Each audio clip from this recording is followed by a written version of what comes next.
Welcome to Just an Average Citizen, the podcast that helps to educate, inform, and empower you to make an impact in Abilene and the Big Country.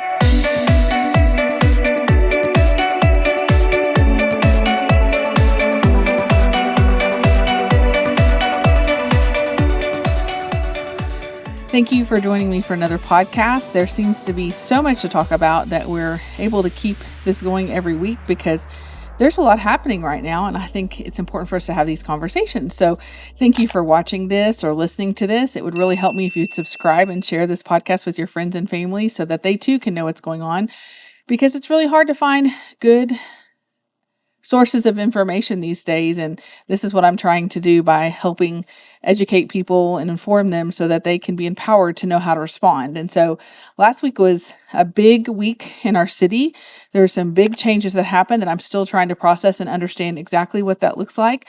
One of the things was they announced on Monday that they were temporarily suspending the fluoridation of the water because of a court ruling that happened at the end of the week before. And it was really interesting to me because I've never seen anybody respond so quickly to a court ruling. There have been other court rulings that I thought were equally important, and I haven't seen the city act or respond this way. And I believe it expressed it as much that I was kind of shocked and thought, well, what is going on that they would respond so quickly? It's a really interesting dynamic. And one of the things that we learned through this process, through the city council and through lots of research, it's something I already knew, but was encouraged that there was a discussion about, which was that really the city council kind of has a lot of power. They have a lot of power to direct the city manager and the city, who then directs the city employees on how to operate our city. And so something that has been put through to the voters on a ballot initiative, like the fluoride, that was for some strange reason pushed out of the blue in 2000. Not sure why, because in our city charter, it actually said that we were not going to fluoridate our water. And so in 2000, something happened that motivated that particular council to put it on the ballot so that people could vote, and they voted to put fluoride in the water, which it's been a journey for fluoride. Fluoride is not like a one and done, it's no discussion kind of deal. And it's interesting to me that the more I learn about it, the more I'm just baffled by why this took place in 2000.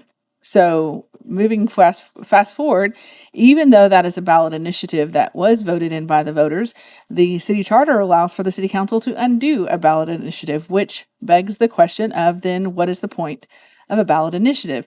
Is it giving a referendum to the city council of what we want? Which, if that's what it is, it's a referendum to encourage them to do the right thing or do what the citizens want. That's one thing. But it doesn't make a lot of sense to me then why we do ballot initiatives if they can just be undone by the city council. Because it's just this weird conundrum we're in right now in the season with the fluoride. And it's like, what are we going to do with this and how will we move forward? And so there was no action taken except for they agreed that we were going to temporarily pause the fluoridation so that then we could move forward and do some more formal steps like introduce an ordinance or remove an ordinance from the charter that allowed it to be fluoridated until they could find a more permanent solution, which would at least at the minimum require 2 months notice to give the citizens a chance to understand what's going on. So there's several different options moving forward. Hopefully in about 30 days, maybe in the next 2 council meetings, we'll have some feedback where we can give our input as citizens. And I think this is the perfect time for you to start understanding why fluoride is bad. And you're going to look up on the internet and you're going to see fluoride is good, fluoride is bad, and there's no middle ground. Like there's no way to straddle this fence. And what you're going to find is the medical community is going to say it's good. And then those who are not a part of the medical community are going to say, whoa, this is not good. And I think you're going to have to decide, after all we've been through, who are you going to trust? What are you going to do? And how are you going to proceed forward? Are you going to proceed forward just moving like we've always done with trusting the experts? Or are we going to start doing our own research and understanding that maybe, just maybe, there might be some different things going on within the medical community that would make them say that this is a good decision when there's so much data that questions that position and gives us enough information to definitely pause and think, what exactly are we doing with this chemical leftovers from different products that are certain companies makes. It's changed over the years. And so it's a really interesting dilemma to be in. And again, we're in this divide of, will we be educated and informed? Or are we just going to blindly go with what we've always heard because that's what we've always heard? I hope anyone who listens to this podcast is starting to realize that if we just blindly go along, then we are part of the problem, because what we have to do is actually inform ourselves of what's going on so that we can make an educated decision. And that's what you should be doing for every election. We've been talking about this big election coming up. If you haven't registered to vote, it's probably too late by the time you listen to this, but it is time to educate yourself, and there's some great resources to help you do that. And if you need some of those, let me know personally, and I'll give them out to you, because it matters that we are educated and informed. So that was a really interesting discussion, because we got to hear from the council. We got to hear what they said. We got to hear some feedback from people that have already communicated to them. I think they got quite a few responses. Again, how many, I don't know. What does that entail, and how is that going to affect their decision making? I don't know. There were some that really didn't address it or speak to it. And so that's something that's curious to me, is to why they wouldn't share their thoughts on a subject when it was for the sole purpose of discussion. And there were some interesting things that happened. So let me go to the other things of interest, because I think it's important that we debrief from what I prepared you for last week, if you were listening. And if you weren't, that's okay. There's always a time to go back and listen to that again.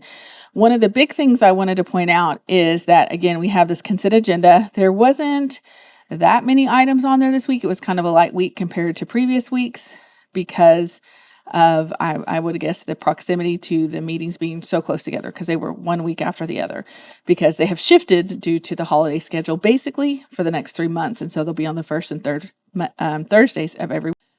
What was interesting to me is that as I've been following along, I've been really trying to pay attention.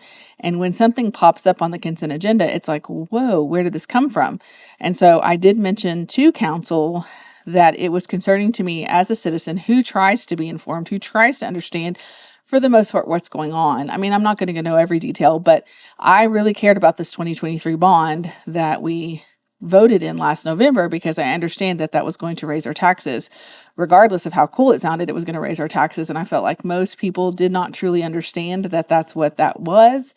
And maybe y'all are smarter. Maybe the general population is smarter than I give them credit for. And they did know, hey, we're okay with paying taxes to improve our zoo, and to definitely to improve our recreation centers, because they haven't been touched in so long. But a part of the conversation, it seems there would be some significant details given, especially in the main presentation, so that people could go back and say, here's what they're planning to do, general direction. I mean, not specifics, but general direction. And so when the $2 million came up on the consent agenda, I mentioned it to the council. And of course, the city manager was a part of that conversation, or that public comment. And he informed me that he had told plenty of times that he thought that was part of the project. And, because of the nature of public comments, I couldn't really respond to him. Because yes, I've heard the parking lots talked about many times, but never in connection with the zoo bond. And that's what's concerning to me. So again, in all my free time, I need to continue to reach out and have a conversation to make sure we find some clarity in this. But again, it is just a process that I feel like flows at me faster than I'm able to actually keep up. And that is challenging for sure. So while that was brought to the attention, again, I just mentioned, I don't want to be a part of being surprised on that level. Now there's clearly they added the discussion at the last minute, and that's not necessarily a big issue because it just literally came up. But things like spending bond money should be something that we're prepared for, and we have some kind of grid to put it on. And I think $2 million is a significant portion of the $15 million to have not had any necessary direct conversation is a little concerning to me. But again, I'm still learning, I'm still growing and understanding how this works. And I think there's got to be some give and take, and just asking questions and trying to find the answers is important to me, because not only did that happen early in the meeting, and I believed there was the construction for the new fire station number 9 that's happening over on the south side of town near Kirby Lake. would be the certificate of obligation discussion, which, kind of flew under the radar, to be honest. It was very understated. It wasn't something that I think many people understand what's going on. And again, that's concerning to me. The council had a fabulous discussion. Councilman Reagan, Mayor Hurt asked some great questions. I believe Brian Yates commented on several things, and it was a good discussion.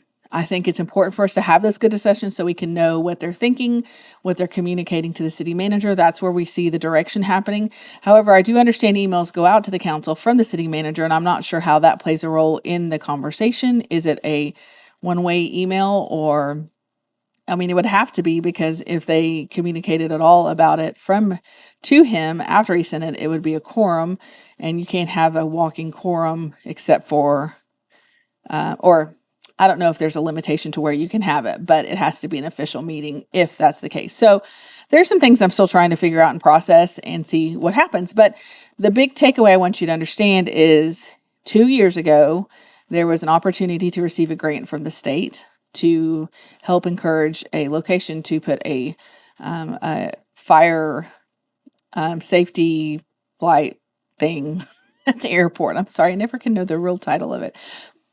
But it allow for the big, large planes that bring the water in cases of fire. It would be great because right now it's based out of Austin, and the air traffic is really congested, clearly, there. So they need a new location. Oh, look, here we go. This is what's fun, is this playback was aborted due to corruption of the media features. And so I'm not really sure if this will come back up. Let's see here. What's interesting is it didn't even show up on my computer, but I got it off my phone, and now it's causing me problems. So let's come here. This is real time for me. Maybe not real time for you. I'm going to come in here and look at the government agenda and minutes, and just look really quickly here at our agenda so that we can look again at what we're talking about. So the grant came about 2 years ago. And then last summer, while I started paying attention, they actually offered this as a possibility for us to do. And it seemed like great. It was a matching grant. So we gave 20%. They did the 10%. There we go. I'll go to let's see here if the presentation is there. Which was so my understanding was the number was 1.9 million. Here in the agenda memo, it said it was $2,222,222. So that's kind of weird to me, but that's not that big of an amount of deal. But like I said last time on the podcast, the problem was they missed the mark on the budget and expectations of what it was going to cost to do the part that the city was going to have to do. So I guess the whole cost of it is really what we're talking about. The whole cost of it was about almost $6 million more than they were anticipating. And so the state gave $20 million. We were contributing $2.2 million. And then we needed an additional $5.8 million to finish the project. Now, again, I think this is a great project. I think this is an amazing opportunity for Abilene. But the problem is, in the 2 years that this has happened, I think the expectation was they were just going to pay for it with a certificate of obligation bond. And maybe that's the way the things need to go. But my question is, it doesn't produce revenue.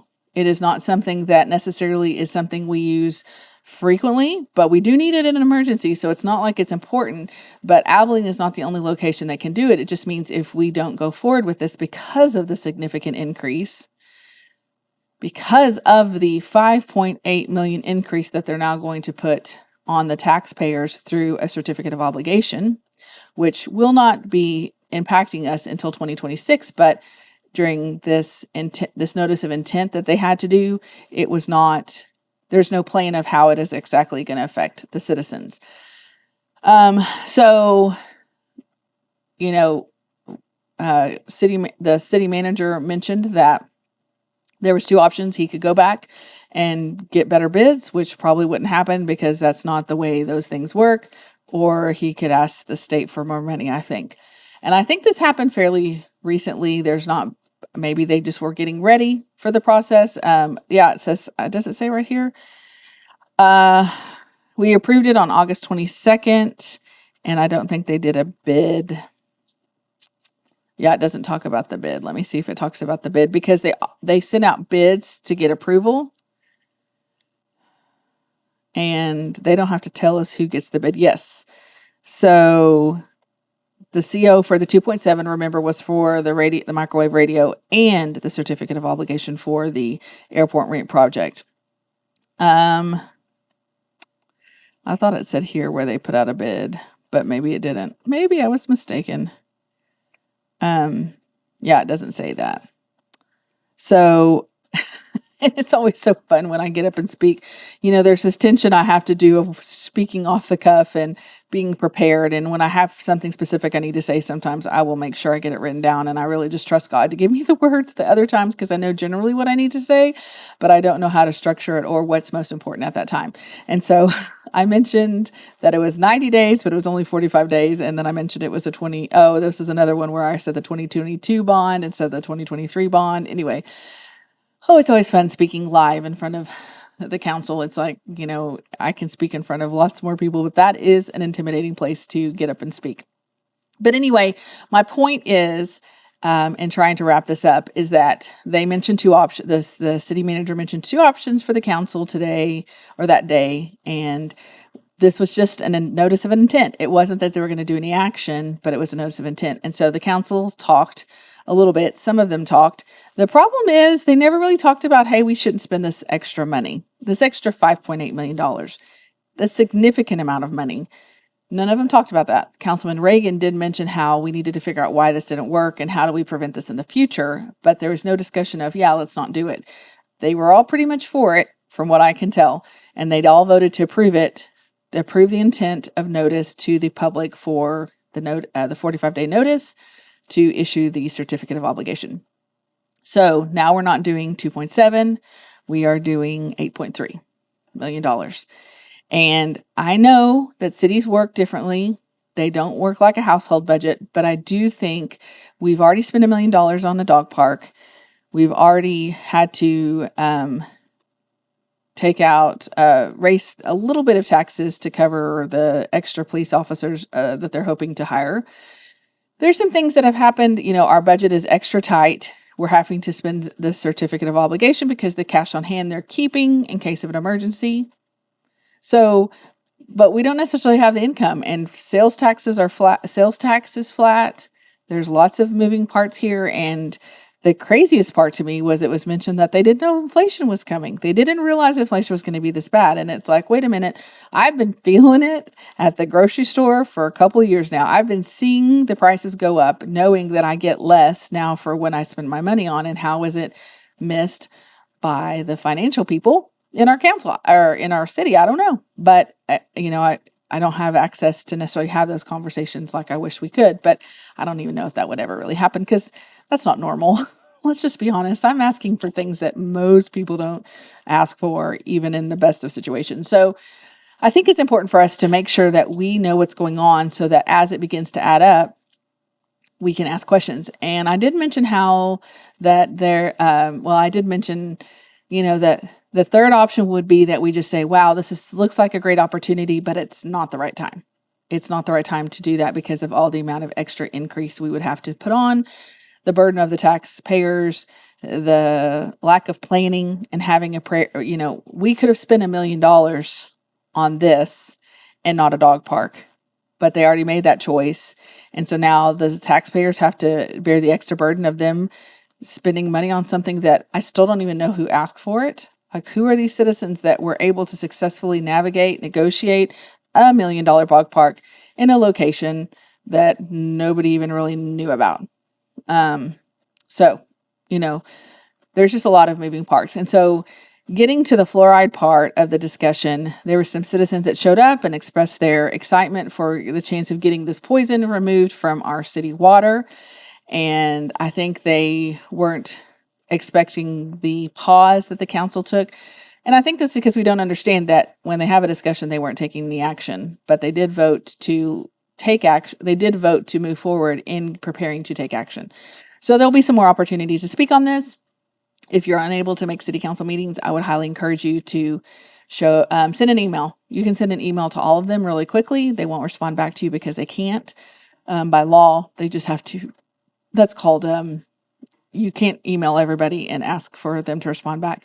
You can email them individually and then wait for them to represent you as they speak on these things.